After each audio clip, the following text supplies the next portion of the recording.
Lenovo is up 150% year to date, closing at $61.19 after a 7% jump.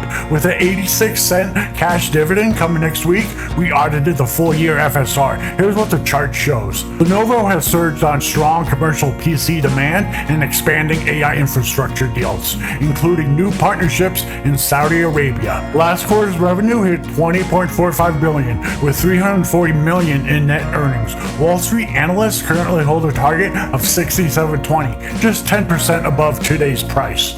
1 year of daily data, overall FSR score 45%, average rolling FSR 93%. For most of the year, Lenovo traded flat near its $33 average, oscillating between 21 and 35. But look at window 197. The rolling FSR collapsed to 57%, right as the stock broke out vertically toward its $68 peak.